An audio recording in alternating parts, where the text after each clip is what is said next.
खुलुमबाय स्टुडियो दङ आं राजीब बसुमतारी आरो बे समाव नोंथांमोननि गेजेराव लानानै फैदों मोनसे दुखुनांथाव खौरां आरो बे दुखुनांथाव खौराङानो जाबाय बड'लेण्डनि रायजो राजाफोरनि थाखाय मोनसे जोबोरैनो दुखुनांथाव खौरां बिटिसिनि लेङाइ बुंथिगिरि बिजित नार्जारी बिथाङा हरखाबै गावखौनो फोजोबना लानाया बे समाव जोबोरैनो बिटिसि नाङैनो रायजो राजाफोरखौ साननो गोनां खालामदों जेराव बिजित नार्जारी बिथाङा बिजेपिनिफ्राय बिसायख'थि गेलेनानै देरहासार जानानै दायो बिटिसिनि लेङाइ बुंथिगिरि महरै बिथाङा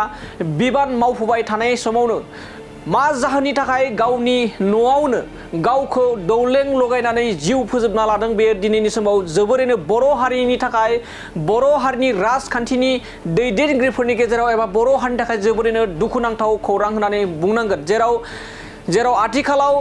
बिटिसि एबा हाग्रामा महिलारी बिथांनि दैदेननाय सरकारजों बिथांमोना सरकार सालायगासिनो दंमोन आरो बिथाङा सासे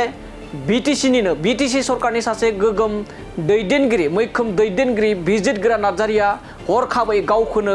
जिउ फोजोबना लानाया थारैनो जोंनि बर' हारिनि थाखाय जोबोर दुखुनांथाव खौरां होननानै बुंनांगोन बे समाव बिग ब्रेकिं आपडेट बड'लेण्डनि रायजो राजाफोरनि थाखाय मोनसे जोबोरैनो दुखुनांथाव खौरां आरो बिटिसि एबा बर' हारिनि जा राजखान्थिनि फोथाराव जोबोरैनो दुखुनांथाव खौरां बिटिसिनि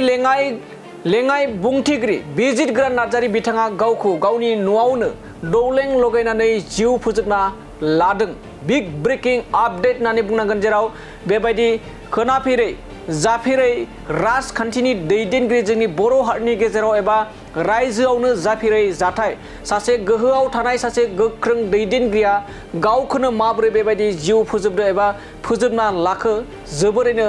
दिनैनि समाव एबा खौरां बिजोंजों लोगोसे गोबां ससियेल मिडियायाव हरखाबै फोथायनो हायै बायदि गोबां बे समाव दुखु मोननाय फोरमायनायखौबो नुनो मोननाय जादों दानिया बे समाव बिटिसिनि चिफ हाग्रामा महिलारी बिथाङाबो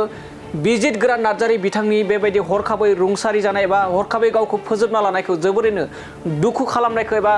दुखुनांथाव होननानै बे समाव ससियेल मिडियानि गेजेरजों फोरमायनायखौ बे समाव नुनो मोननाय जादों।